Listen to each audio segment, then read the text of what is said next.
Bueno, pues bienvenidos y bienvenidas, tanto a la gente que nos esté viendo en directo como los que estáis aquí presentes. Somos Espacio Andaluz, básicamente nosotros dos, y hoy estamos aquí presentando el primer evento que hemos realizado, que le hemos llamado Andalucía en el siglo XXI, como acción dentro de la campaña de crowdfunding que estamos llevando a cabo, que podéis leer en la descripción, en los rótulos que está pasando, el enlace donde podéis acceder a donar a esta campaña de crowdfunding. Y dentro de esta campaña de crowdfunding, de las distintas acciones, una de ellas es este evento que estamos ahora presentando y que ahora desarrollaremos, y hemos lanzado también dentro de ella el reto 440. ¿Qué es? Bueno, yo soy Cristian López, soy uno de los codirectores de Espacio Andaluz. Para los que no me conozcáis personalmente, es verdad que la tiene más visible y demás ahora a la hora de un poco de que se vea públicamente. Nada, el reto 440, como ha dicho él, básicamente es el hecho de que, bueno, vimos que la cantidad mínima que ofrecimos para el tema del crowdfunding, ¿no? Y más, para el tema de profesionalizar, sería el medio, ¿no? Y demás, y hacerlo sostenible económicamente. Era el hecho de, bueno, de que si 440 andaluces y andaluzas pues se decidían a poner una cantidad simbólica, que bueno, que en muchos casos, lógicamente en muchos hogares, pues sí que es verdad que es un esfuerzo importante, que son 15 euros, pues nada, veíamos que llegamos al objetivo mínimo y más, ¿no? Que como decíamos, pues el objetivo de dar, bueno, estamos creciendo poquito a poco y nada, y en esa estamos, ¿no? Y yo creo que esa cantidad pues nos permitía dar un pasito importante a nivel de crecimiento, para seguir haciendo lo que creo que hacemos y lo necesario que creo que somos hoy día, ¿no? Y nada, ya te digo, y bueno, poquita cosa que decir más sobre eso, nada, ya os digo, lógicamente, pues bueno, animaros al tema de aportar esa cantidad, bueno, a vosotros personalmente y después a los que nos estén viendo y a las que nos estén viendo, y nada, y un poquito más por ahí. Venga, por esto, maravilloso. Bueno, pues dentro del evento de Andalucía en el siglo XXI, si lo habéis visto en redes sociales, pues está compuesto por 3 mesas, y esta es la primera mesa que está compuesta por activistas políticos. Entonces, bueno, pues voy a presentar yo a ellos dos y presento tú a ellos dos. Aquí en la parte vuestra izquierda, a mi derecha, tenemos a Manu Garnica, que Manu es un joven investigador de Algeciras, colaborador en Derecho Internacional en la Universidad de Cádiz y escritor de varias obras que ya además están publicadas. Además, de entre otras muchas cosas, es miembro de la Junta del Ateneo de Algeciras, así que Manu, bienvenido. Y también a mi derecha tenemos a Ana Rivero, que es doctora en Ciencias Políticas y Marketing, tiene una tesis además sobre Marketing Político 2.0 y también es profesora en la Pablo de Olavide, así que gracias también por estar aquí. Gracias a vosotros. Y bueno, nada, yo a mi izquierda, a vuestra derecha, como ha dicho Iván, ¿no? Bueno, yo tengo el placer de tener aquí, bueno, a 2 amigos y demás, ¿no? Y voy a presentarlos personalmente. Bueno, ya en Nerea, ya he estudiado Filología Hispánica, el máster de profesorado, otro de estudios lingüísticos, literarios y culturales, y ahora pues está acabando el de enseñanza de español como lengua extranjera. Y bueno, y aparte es integrante de, bueno, Podemos Andalucía, ¿no? Puedo decir. Y nada, y él es Manu Recio. Él es, es jurista, colaborador en medios de comunicación y militante comunista, teniendo varias responsabilidades en este caso a nivel andaluz, ¿vale? Así que bueno, presenta por ahí. Vale, perfecto. Vamos a tener esta parte un poco, este micrófono, y ahí esta parte ya podéis coger que ya que hemos empezado el directo.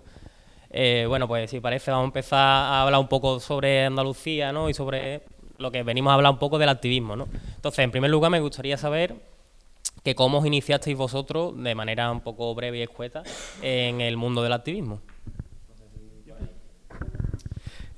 Bueno, yo empiezo con la Marea Verde, como muchas personas han comenzado su movimiento, con un profesor que teníamos de historia en el instituto, se llama Miguel Bou, de la CGT, y con ese profesor, que era jefe de estudio, pues empezamos a movilizarnos los estudiantes, empezamos a crear una asociación de estudiantes, la legalizamos con todo el tema burocrático y desde entonces pues empieza mi activismo social, que va aparejado también al político por cuestiones familiares. Tengo raíces muy andalucistas y encuentro en ese andalucismo y a través de la Marea Verde un espacio en el que me gusta luchar por la escuela pública y esto pues conlleva a todos los movimientos al final.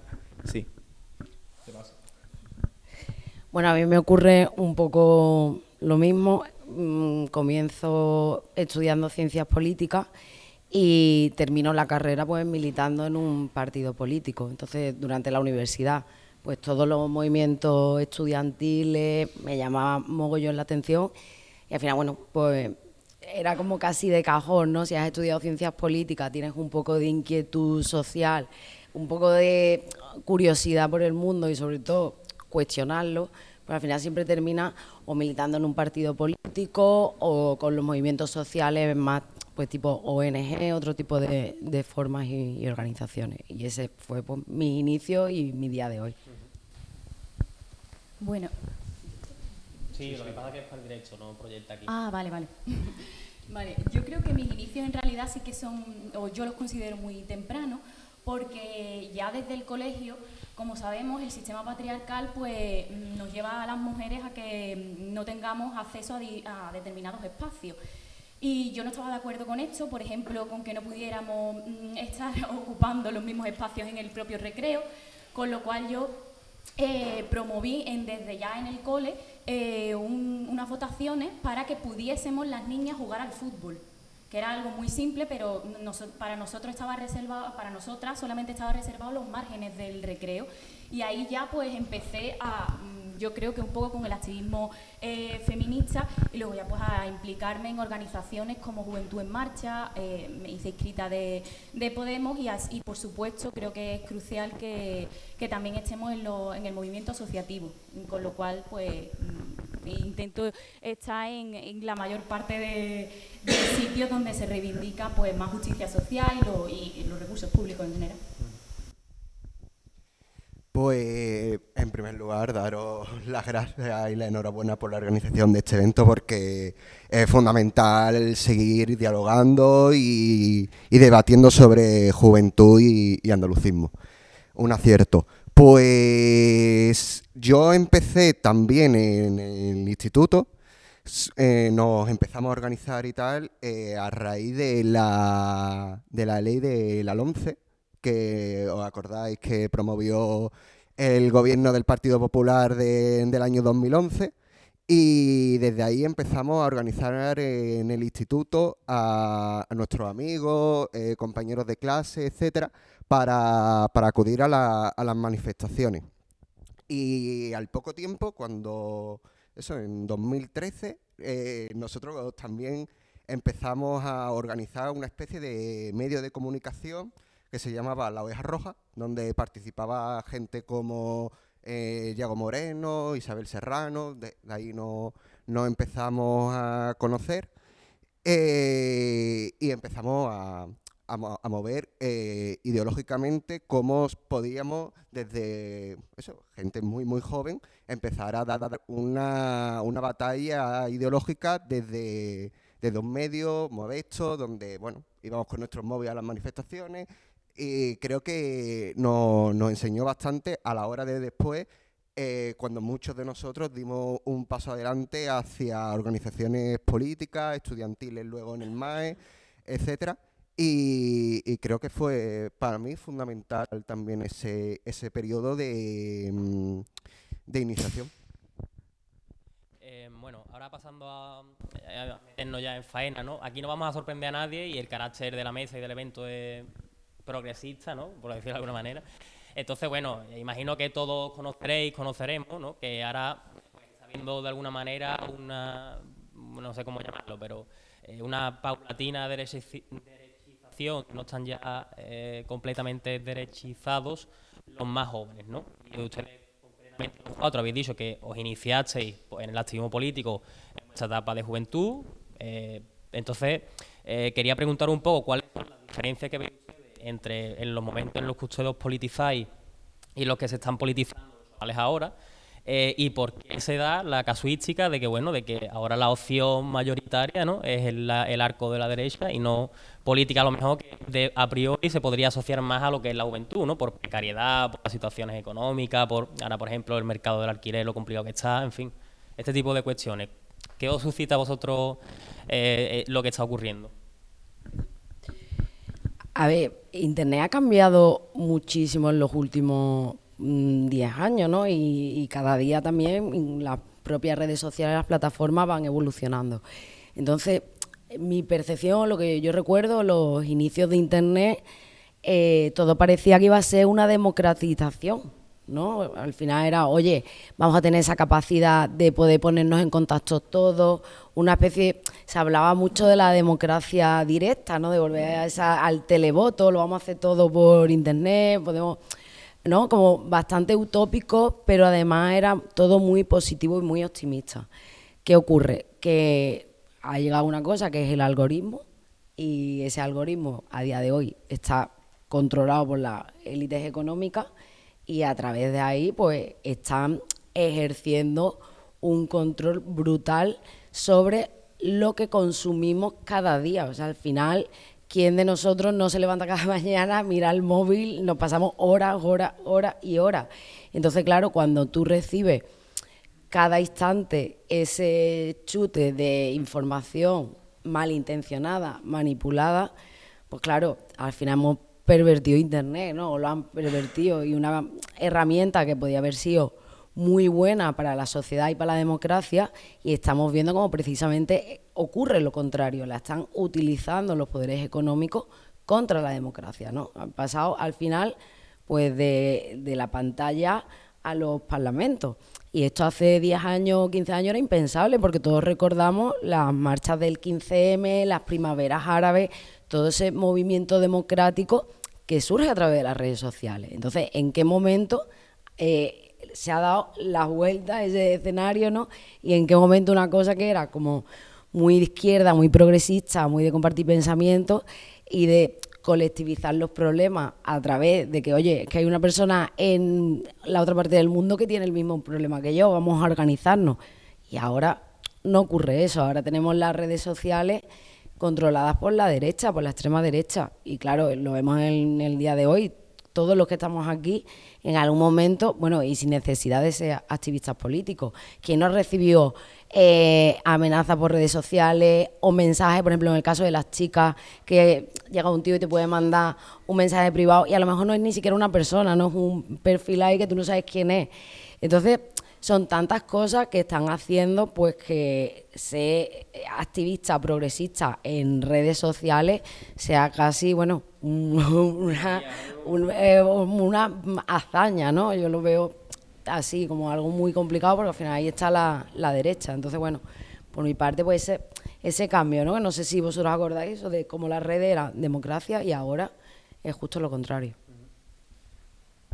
Yo también creo que son los canales de información y los propios medios de comunicación.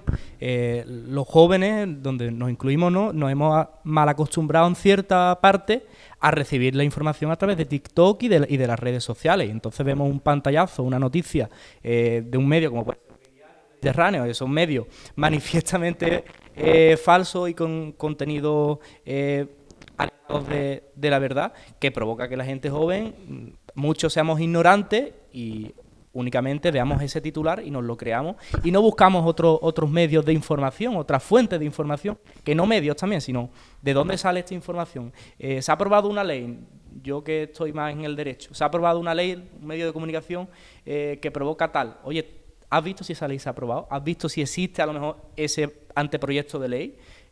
¿O qué convierte y qué incluye ese mecanismo?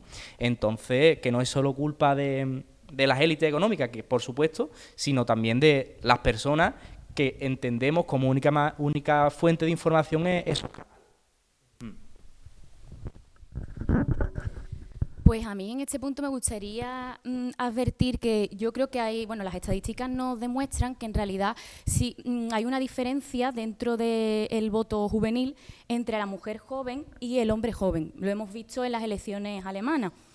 Y yo creo que desde las organizaciones progresistas tenemos que poner el foco en esto porque tenemos que trabajar más en ello.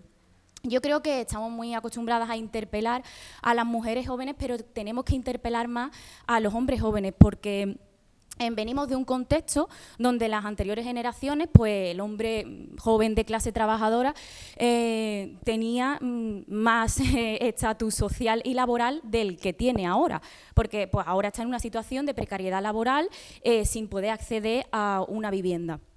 ¿Qué pasa? En este contexto donde el patriarcado te sigue diciendo que tú como hombre tienes que ser el que traiga los ingresos a casa, el que trabaje, Y, por supuesto, no puedes mostrar signos de debilidad frente a un capitalismo que pone en alza el poder, el éxito, la acumulación de capital. Pues yo creo que los hombres jóvenes se encuentran en una profunda crisis identitaria. Por ahí, por esas rendijas, se cuela el discurso de la ultraderecha. Porque la ultraderecha busca un culpable, el feminismo, de manera que el declive de los hombres es culpa de la mejora de las mujeres, porque estamos consiguiendo más derechos, obviamente queda muchísimo por avanzar. Y yo creo que es bastante más atractivo, más fácil de asumir un discurso que reivindica el orgullo de ser hombre, el que si tú haces burpees o haces muchísimo esfuerzo, puedes conseguir las cosas. Si tú vas contra ella, vas a conseguir lo que te propone. Frente a un discurso progresista que reivindica la deconstrucción, la reconstrucción de tu propia identidad. Y además una solución de carácter mucho más colectiva, de reconstrucción o de creación de un nuevo sistema. Esto es mucho más difícil de asumir, como digo, que una solución de carácter individualista. Un ejemplo, por ejemplo, es, bueno, en la serie Adolescencia nos muestra que tenemos que ir en contra de estos discursos misóginos que yo no creo que estén solo en las redes sociales, no es culpa solo de la manofera, sino que hay toda una atmósfera detrás, institucional, educativa, familiar, de tipo relacional, que sustenta todos estos discursos misóginos, y yo no creo que haya que desligar la radicalización de estos chicos, de los chicos jóvenes, de un mundo neoliberal y de un capitalismo salvaje que promueve este individualismo radical. Entonces yo creo que desde las instituciones educativas, desde sobre todo yo creo que tenemos que incidir en que las organizaciones progresistas hagan un esfuerzo, sobre todo creo que es tarea de los hombres, de impulsar discursos de nuevas masculinidades en positivo. Porque creo que el feminismo desde el reproche tiene un recorrido mucho más difícil.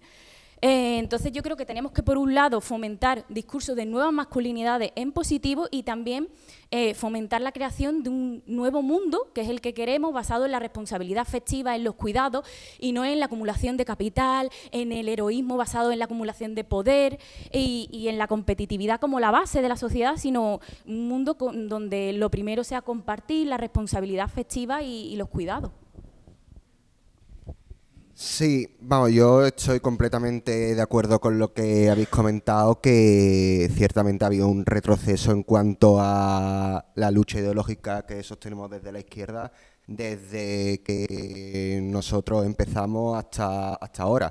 Es decir, en mi caso, que empecé en el movimiento de enseñanzas medias, en el instituto, organizarse, ir a las manifestaciones era un motivo de orgullo y satisfacción que teníamos. Es decir, veíamos como tener esa conversación, esa politización desde tan joven, era motivo de alegría en cierta manera, ¿no? Había un contexto también que nos acompañaba.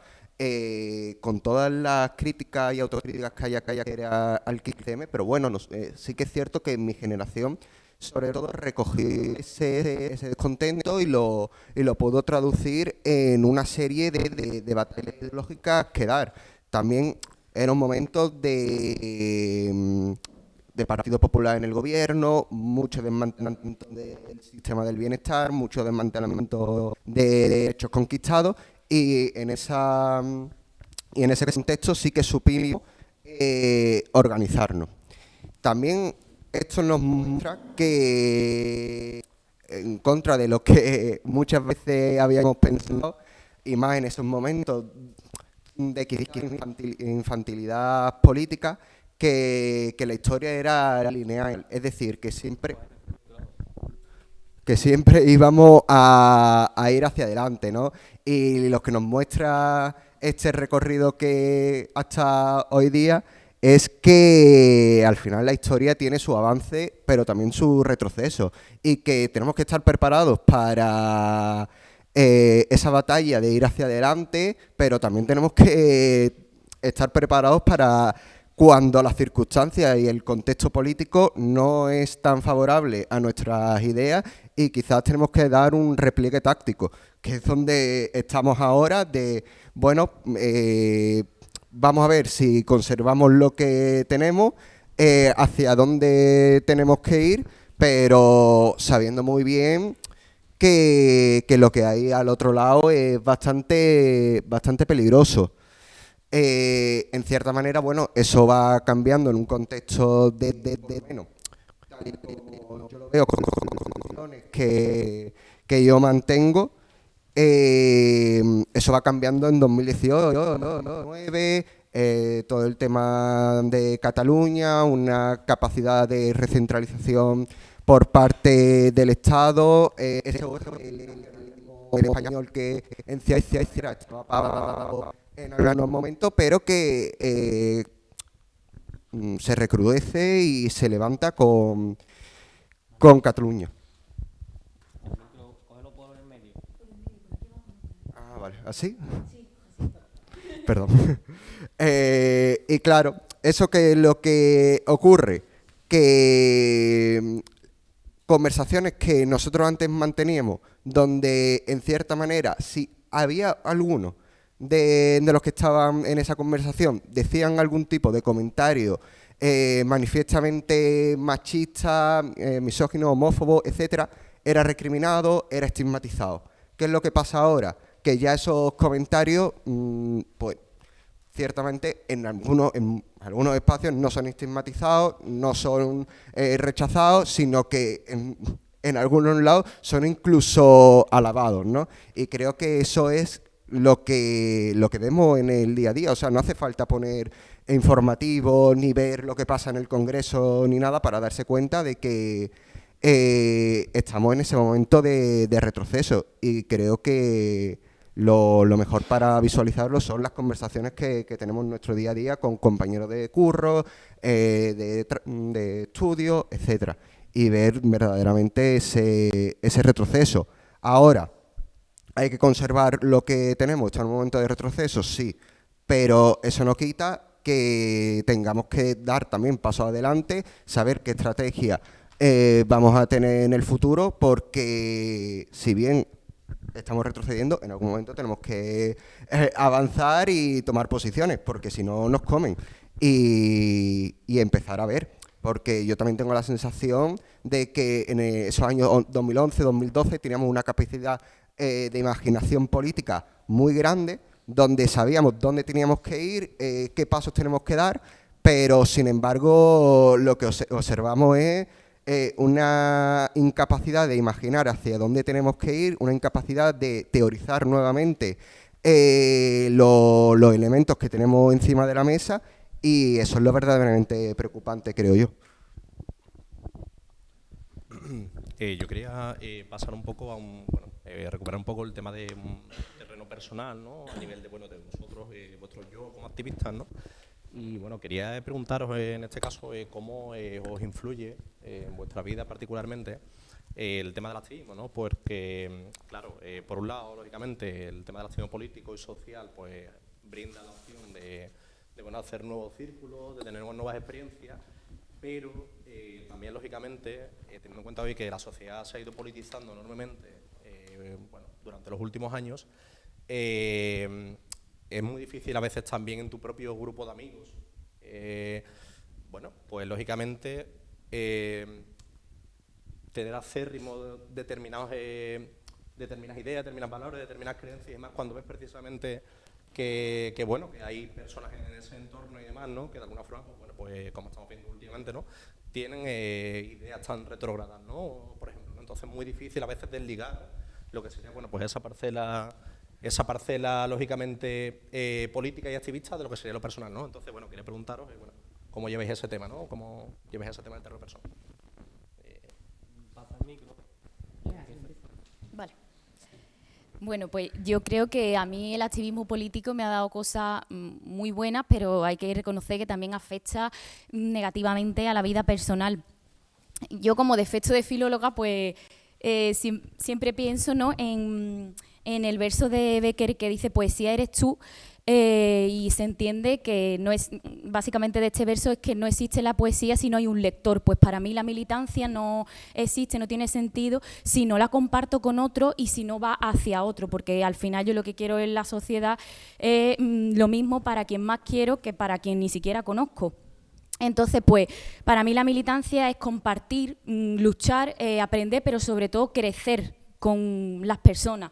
He aprendido muchísimo del activismo político, sobre todo, tengo que decirlo, en el movimiento asociativo, en el movimiento de barrio, porque es donde de verdad comparte con la gente, charlas, experiencias, y obviamente también tengo que reconocer pues que influye negativamente a tu vida, porque, bueno, y sobre todo cuando estás ya en política institucional, la política básicamente, en muchos casos, se basa en el conflicto diario, te metes en esa vorágine de conflicto y la verdad que incluso llegas a perder cosas que son importantes para ti, que luego pues te arrepientes, y sobre todo cuando se trata de pérdida de tu propia identidad, porque entras al final en esa vorágine, como digo, que te olvidas de parcelas de tu vida que también son importantes. Por eso yo creo que hay que saber ir más allá, nunca perder el norte, poner el foco en que siempre y compartir espacio con las personas a quienes representamos cuando ya llegamos a la política institucional, y no perder básicamente pues lo que defendemos al final, porque si defendemos los cuidados, una sociedad más justa, más libre, pues que no se olvide de aplicártelo también a ti misma. Sí, o sea, yo creo que no hay que llamar a engaño. O sea, hacer política joven es tremendamente duro. Es satisfactorio, pero es tremendamente duro. O sea, cuando tú tienes 16, 17 años y estás haciendo política, pues tienes que hacer un montón de renuncias.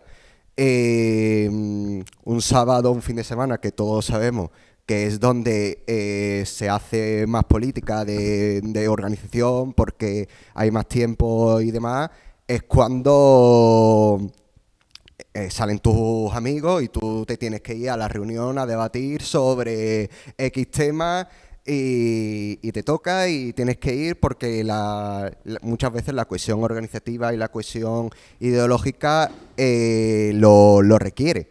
Entonces, bueno, eso está ahí. En cierta manera también, cuando estáis trabajando para que una manifestación salga bien, para que todo el mundo vaya con unas consignas, etcétera, y eso sale bien, es tremendamente satisfactorio, y eso es así. Bueno, también por las conversaciones que se tienen con los amigos, etcétera, y ese crecimiento, también es cierto que hay a veces que los amigos se dejan, y también está lo interesante de cómo lo ve gente que está fuera de la política. Es decir, creo que también algo bastante recurrente que se hace en la militancia es ese sectarismo o esa bunkerización.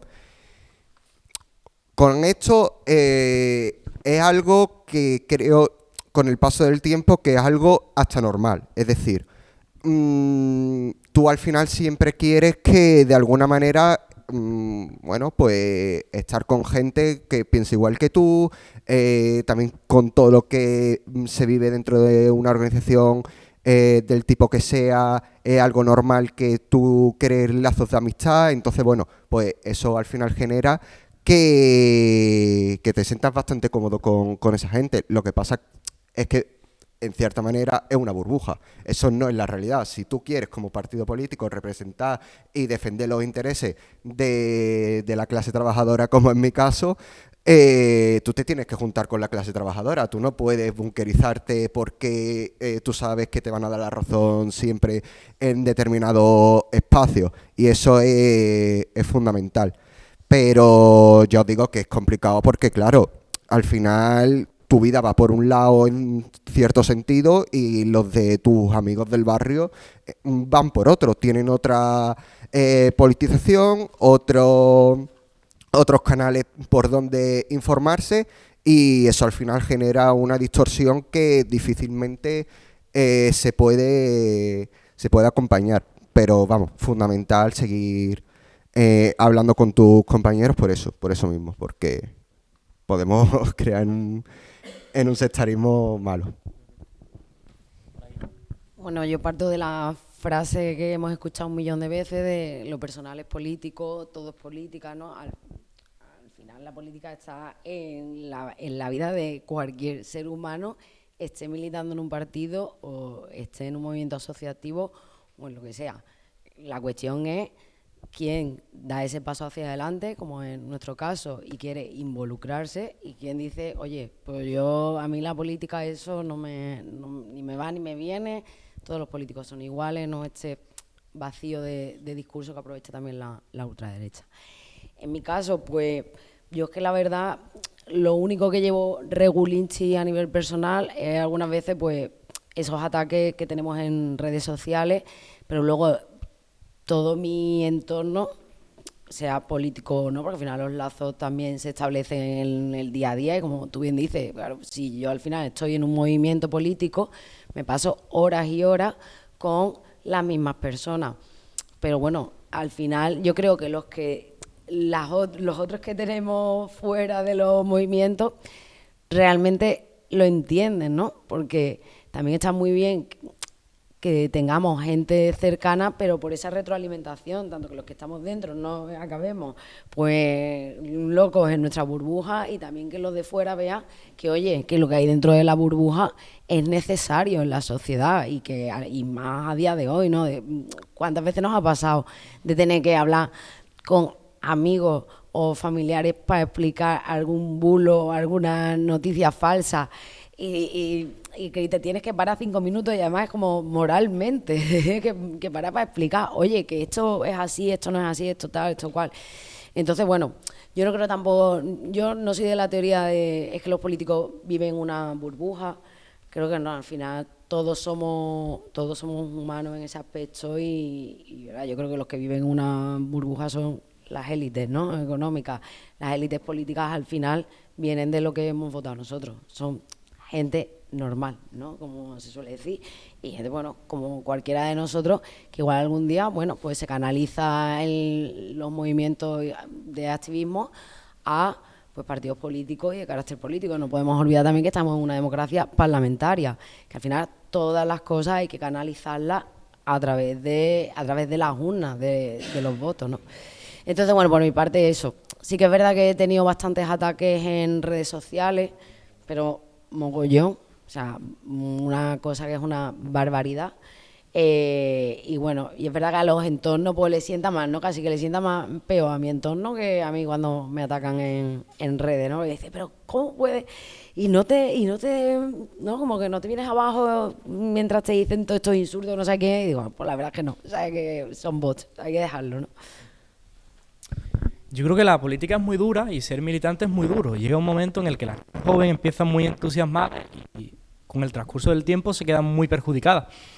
Y sobre todo hay mucha gente que se cree que la política sirve para buscarte un puesto. Vamos a ver, yo soy manifiestamente andalucista. La política, desde luego yo, como andalucista no voy a encontrar un puesto militando en un partido político. Hay gente que sí, hay gente que llega a ser liberada.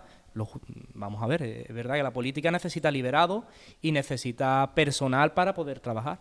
Pero claro, tú pensar que no, ser andalucista te va a meter en un puesto, pues es muy difícil. Y la política afecta mucho, sobre todo en zonas como Andalucía, que somos la periferia. Además somos la periferia de Europa, somos la periferia de España, y yo que soy de Algeciras, somos también la periferia de Andalucía, vamos a ser claros. El paro en España creo que está en un torno al 10%, en Andalucía está al 15%, en el campo de Gibraltar hay ciudades como la Línea de la Concepción que el paro está en el 35%, que triplica la tasa de desempleo que hay en España. O en Algeciras que tenemos un 25%. Por lo tanto, hacer política es necesaria en estos sitios.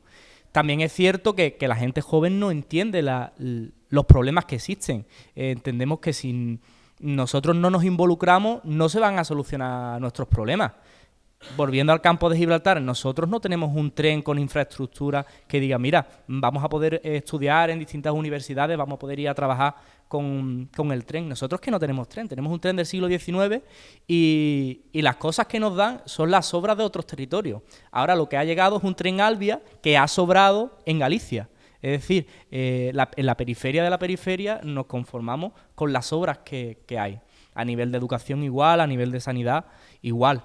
Y en este sentido, si no hay militancia, si no hay un compromiso, sobre todo social que político, que la política está muy bien, pero si no hay un compromiso social previo, si no hay una movilización de la ciudadanía y de la gente joven en los problemas que tenemos, no sirve para nada. La situación en la que se encuentra la educación es brutal y los jóvenes actuales no se están organizando.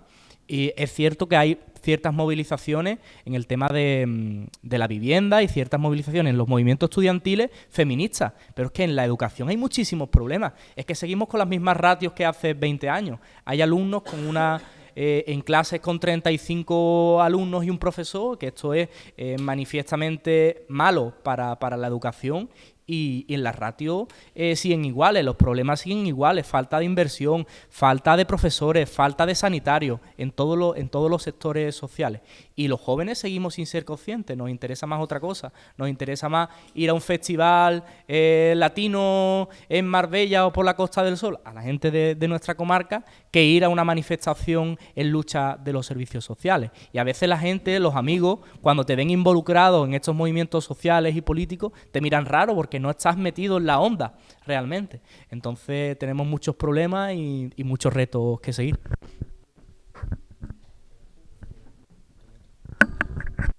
Bueno, yo quería hablar ahora particularmente, ¿no? Hemos estado hablando precisamente del tema un poco del activismo político. Yo quería hablar precisamente de eso, de la política, ¿no? De un poco la importancia, ¿no? Yo creo que vivimos ahora mismo en un momento en el que, bueno, hay partidos, cierto espectro político, que buscan atacar básicamente lo que es la democracia participativa. Es decir, que la población, ¿no? Y demás, ¿no? Y especialmente los jóvenes tengan la sensación de que haciendo política no se cambian las cosas, ¿no? Creo que es un poco el sentir y que después precisamente son esos mismos partidos y esos mismos grupos los que se benefician y se nutren de esa desafección política. Pasa mucho la derecha o ultraderecha, ¿no? Entonces, bueno, yo creo que quería preguntaros precisamente la importancia de la política, ¿no? Porque bueno, política va desde lo que sea el terreno micro, que sería simplemente, pues bueno, en un barrio mostrarte a favor del tema de un poco del tema de los espacios verdes, por ejemplo, de tener más espacios verdes, ¿no? O del tema de denunciar los arboricidios por no en un contexto, o la movilización, por ejemplo, contra el tema, por ejemplo, de los cortes de luz, como ha ocurrido aquí en Sevilla, ¿no? El tema de los barrios obreros sevillanos, hasta lógicamente niveles macros, ¿no? En este caso, ¿no? Que es, por ejemplo, el tema del posicionamiento que una persona tiene frente al tema de la migración o frente, ahora que pues estamos viendo el tema de un poco del conflicto en Ucrania, ¿no? Pues bueno, un poco tu punto de vista belicista o no belicista, ¿no? Frente a ese contexto, ¿no? Entonces, bueno, preguntaros en este caso, bueno, que cuán importante en este caso es la política y empezando precisamente de la propia política de barrio y política municipal. A ver, que yo creo que aquí el problema básicamente es que estamos en la primera vez en la historia de la humanidad que la socialización no es una socialización social, es una socialización digital.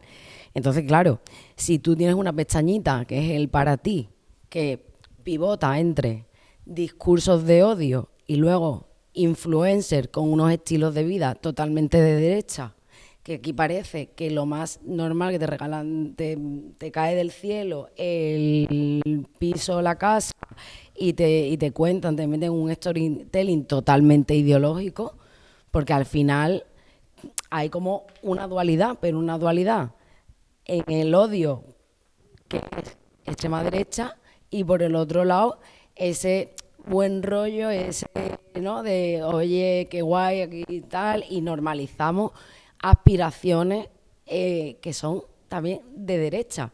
Entonces, claro, si tú tienes una generación que se ha criado con ese dispositivo en la mano, pegado en la mano, que ya un día yo creo que va a llegar un momento que vamos a nacer ya con el iPhone en la mano, ¿no? Entonces, claro, si tú tienes eso y en el para ti, que lo decide el algoritmo, tienes que lo más lógico y lo más normal es comprarte, es que no quiero tampoco hablar de influencers concretas, ¿no? Pero bueno, al final todos tenemos en la cabeza lo que está ocurriendo.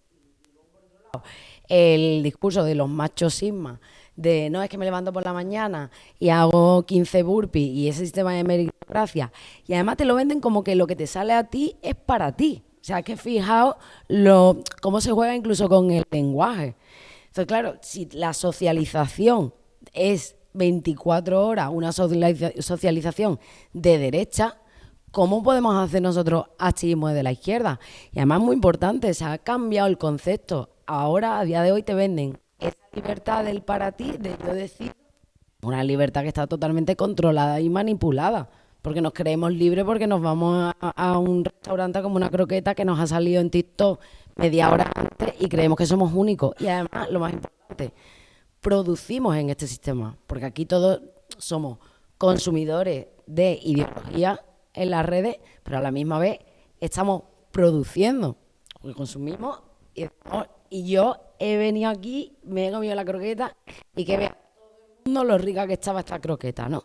Y entonces estamos en un sistema que nos damos cuenta de, oye, que es que la derecha ha entrado en nuestra vida, ha entrado y además con un sistema de emociones muy primario, con eso vamos a seguir viendo stories, vamos a seguir consumiendo, vamos a seguir consumiendo ideología de derecha, que es lo que hacemos en las redes sociales. Censuran el contenido de izquierda y prevalece el contenido de derecha. Entonces ahí, ¿qué podemos hacer? O sea, es muy complicado cuando ya llevamos 15 años que nos han ganado un poco la batalla en ese aspecto, porque tú dices, bueno, claro, si ahora la sociedad lo que tiene es la libertad, ¿cómo está la izquierda? Que la izquierda es igualdad. Entonces, frente a la libertad de las emociones primarias, tal cual, a mí, ¿cómo rompemos ese esquema? ¿Cómo entramos ahí? Además, estamos luchando contra grandes corporaciones tecnológicas, ¿no? Hace ya unos meses se está hablando de las oligarquías digitales. O sea, que las oligarquías digitales hace 200 años eran las oligarquías contra las que el sistema marxista, ¿no? Teníamos que tomar los medios de producción, pero que a día de hoy yo creo que tenemos que tomar los medios de comunicación, porque son los que nos están oprimiendo, nos están coartando y manipulando. Y ese creo que es uno de los retos fundamentales que tenemos todos los que nos dedicamos a la política de una forma u otra, ¿no? Hay que tomar el algoritmo, porque si no, no vamos a ser realmente ni libres ni iguales. Vamos a hacer lo que quiera el algoritmo que seamos. También el problema es la libertad, es decir, se habla mucho de libertad, ellos hablan mucho de libertad, pero ¿qué es libertad? Como dice Ayuso, ¿no? Tomarse una cerveza, eso no es libertad. La libertad, en este sentido, vamos a hablar de la libertad, no la libertad ambulatoria, sino la libertad de información y la libertad de comunicación. La libertad de información es que tú puedas informar libremente, pero eso tiene que haber unos límites. La libertad no es absoluta. Esto todo el mundo que sepa algo de política o sepa algo de derechos, sabe que todos los derechos tienen unos límites, no son absolutos, son derechos fundamentales, pero tú no puedes llegar con tu libertad e imponer unos discursos de odio contra ciertos sectores de la sociedad. Es que tú con tu libertad de información no puedes atentar contra la dignidad de las personas migrantes. Tú no puedes decir que una persona, porque nosotros en Algeciras lo vivimos a diario, gente que llega en patera en busca de una vida mejor, que la gente llegan con móviles, que llegan con iPhone, que se les dan una paguita. Vamos a ver, ¿de dónde te sacas eso? Dame tu fuente de información, dame cosas fiables. Tú no puedes ampararte en esa libertad porque estás atentando contra los derechos de otras personas, contra sus derechos fundamentales como el honor o la intimidad y la propia imagen de esos sectores. Y la política es que se ha centrado, como bien has dicho, en una libertad absoluta de nosotros poder decir lo que quieras. Tú no puedes decir lo que quieras. Tú tienes unos límites porque estamos en un estado social, pero sobre todo en un estado de derecho. Y no puedes determinar con tu libertad hacer ataques no solo personales, sino ataques contra individuos y colectivos importantísimos para la sociedad, a los colectivos LGTB, feministas, raciales. Vamos a ver hasta dónde está tu libertad, ¿no? Y después en el tema de la política, sobre todo la política local, se ve muy afectada por los personalismos y los propios egos de las personas. Estamos en ciudades en las que el populismo ha provocado que, por ejemplo, en la línea de la Concepción haya un partido que es Juan Franco de la línea 100%, que tiene en torno a 23 de unos 27 concejales. Eso supone unas mayorías absolutas de más del 90% de los votos que van dirigidos a él. pero tras eso también se encuentra mucho absentismo electoral. Las mayorías sociales tenemos el problema que no votan. La gente, las clases bajas no votan, no van a los colegios electorales. Si vamos a los barrios más pobres, son los barrios con los censos electorales más amplios y sin embargo son en los que menos gente vota. Y después va, y muchas veces miras en las votaciones que se han producido en esos barrios y a veces votan en masiva a partidos como el de Alvise o de Vox. ¿Qué estamos haciendo mal? Pues que la izquierda no está sabiendo llegar su mensaje a estas personas a través de esos medios de comunicación. Claro, es que si los medios de comunicación están cogidos por quien está, y ahora más cuando se habla que TikTok puede ser comprado por Estados Unidos, por Trump. No sé hasta qué punto eso puede afectar todavía más a la libertad esta de la que hablan y nos puede afectar a las clases progresistas.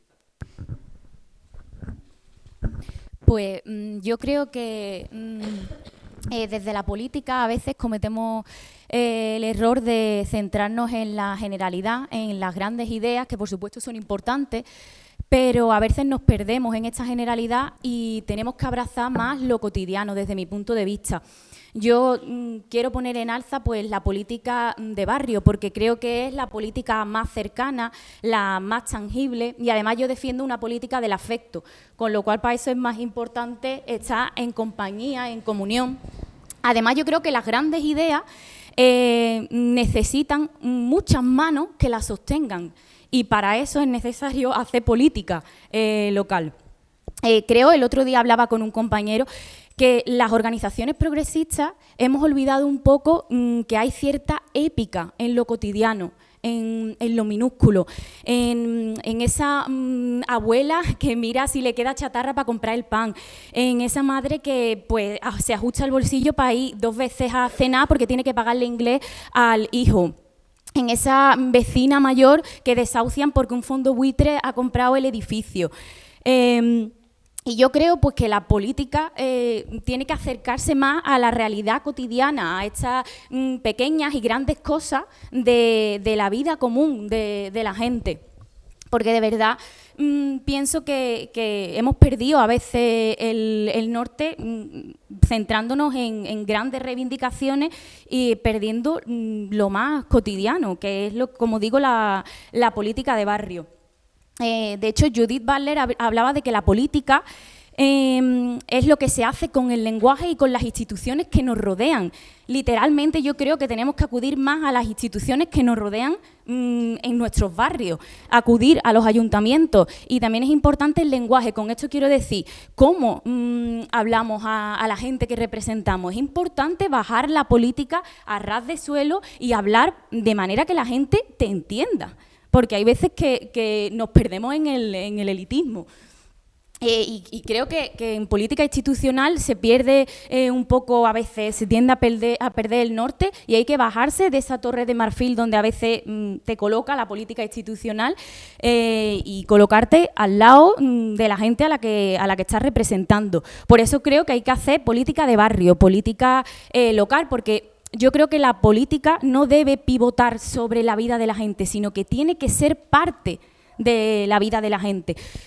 Creo que para combatir este nihilismo, este descontento que ahora mismo existe en las organizaciones progresistas, pues una de las recetas podría ser esta, hacer más política de barrio con la gente común y corriente y construir más desde lo local, porque creo que ahí es donde de verdad se pueden hacer grandes cosas. Desde los ayuntamientos se pueden hacer muchas cosas, hasta el punto de que nuestros vecinos y vecinas pues puedan acceder a una vivienda digna o no. Entonces creo que en lo minúsculo hay mucha épica y tenemos que apostar por esto. Sí, yo creo que lo fundamental es entender que las reglas del juego no nos dan las mismas oportunidades para ganar a todo el mundo. Al final las reglas del juego están definidas por los que han ganado siempre y no van a dejar que ese poder porque nosotros digamos tal o cual, ¿sabes? Es difícil que quitárselo y la única manera es organizarse. porque al final es un juego que le privilegia muchísimo, muchísimo a ellos. Entrando a Twitter, a toda esta comunión de redes sociales. Creo que al final es un algoritmo, el algoritmo es una propiedad y la propiedad, como todos sabemos, sirve para que cierta clase social, que es la burguesía, pues siga sosteniendo su poder. Y al igual que detentan los medios de producción, detentan los algoritmos, y si ven que el debate ideológico, la producción ideológica, va ganando a favor de ciertos sectores de izquierda, pues van a comprar Twitter, como ha hecho Elon Musk, y va a alterar el algoritmo de tal manera que te salga Vito Kile y te salga Alvise y toda esta gente, aunque tú no quieras y aunque tú no hayas escuchado nunca a esos dos. Pero te lo va a hacer porque puede hacerlo, básicamente. Con las elecciones alemanas creo que se ha visto, ¿no?, de cómo Elon Musk, que llega a todo el mundo porque tiene triple verificado o yo qué sé lo que tiene, te coloca la entrevista que le hizo a la candidata de AfD y eso es lo que hay. Y esa injerencia de las redes sociales en los debates electorales y en los debates políticos nacionales, pues cada vez los vamos a ver más. ¿Solución? Pues yo creo que la solución es la que vosotros mismos habéis entreveído en la pregunta, que es la organización en los barrios. Creo que uno de los grandes aciertos de la PA en su momento es que tenía a un montón de gente descontenta, enfadada por los desahucios que se estaban produciendo, y dijeron, pues vamos a traducir ese descontento en una propuesta política que pueda organizar a todas las personas que van a ser desahuciadas, que tienen problemas con el pago de la hipoteca, y vamos a empezar a organizarla y vamos a hacer una traducción política e ideológica de esta cuestión. Y lo consiguieron. Al final, todo el mundo en ese momento se quería organizar en la paz porque era el instrumento de autodefensa que tenía la clase trabajadora en ese momento para paralizar desahucios. Y creo que eso es a lo que tenemos que volver. Es decir, en ese terreno también nos están comiendo la tostada la derecha y la extrema derecha de hay que salvar España, la unidad de España, pero si se supone que la unidad de España se está rompiendo en Cataluña, pero estáis haciendo manifestaciones en Madrid. Un poco contradictorio. También por lo que estábamos comentando antes de ese cambio de coyuntura. Hay que volver a la calle. O sea, la calle no solo a través de los instrumentos de autodefensa como tenemos las manifestaciones de la vivienda, sanidad, educación, no solo producen ideología, porque al final es una manifestación de la inteligencia colectiva que decía Gramsci, de cómo podemos organizarlo y dar un discurso común a través de los debates que se tienen y de lo que nos preocupa a todos, porque muchas veces sabemos que nos pasa algo, pero no sabemos lo que nos pasa. Pues a través de esas organizaciones de autodefensa podemos dar un discurso y una canalización de todo ello. Y creo que eso al final es fundamental. Como decía, no solo produce ideología, sino que también produce un cambio antropológico. Es decir, cuando el neoliberalismo dice que cada uno en su vida se las arregle porque así es como vamos a salir de cada problema que tengamos. Y nosotros estamos diciendo completamente todo lo contrario, que al final a través únicamente de tejer redes y de relaciones de amistad, de confianza entre los que somos iguales, podemos combatir todo lo que nos pase. Y eso al final es un cambio antropológico que nos da una pista del nuevo mundo que queremos fundar.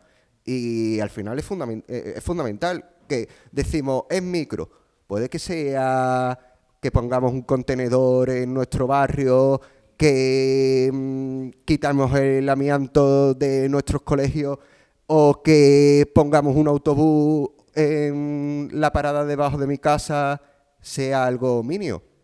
Pero en ningún caso es nimio para esa gente del barrio que muchas veces puede que tengan problemas de salud su hijo porque hay amianto en sus colegios o que directamente su barrio se vea absolutamente desconectado del resto de la ciudad, como pasa en San Jerónimo, porque no les ponen una parada de autobús donde hay que ponerla. A lo mejor para ellos no es algo pequeño y sin embargo cambian las vidas de la gente. No solo, a lo mejor puede ser algo momentáneo el que quiten el amianto y tal, pero ya nos está indicando por dónde tenemos que ir, que es que a través de la organización se cambian las cosas. Y eso es algo que no siempre tenemos en cuenta, y que eso es política, y política de verdad, porque lo que vemos en las instituciones a veces es un teatro que ya cada vez menos gente se cree. Y joder, al final tenemos que volver a donde siempre ha estado la izquierda, que es en los barrios, en las cosas pequeñas, pero que cambian la vida. Bueno, pues con estas intervenciones llegamos al final de esta primera mesa. Ahora vamos a hacer unos 5 minutillos de descanso y empezaremos con la segunda mesa de Andalucismo en el siglo XXI. Muchas gracias a los 4 participantes, a los 2 Manu, Ana y Nerea. Además, Nerea, que ha hecho un esfuerzo medianamente especial postergando una fecha y un evento que tenía. No vamos a explicar los motivos, ¿no? ¿O sí? Bueno, que es su cumpleaños. Cumple 30 años. Así que nada, os lo agradecemos mucho y en 5 minutos con el evento.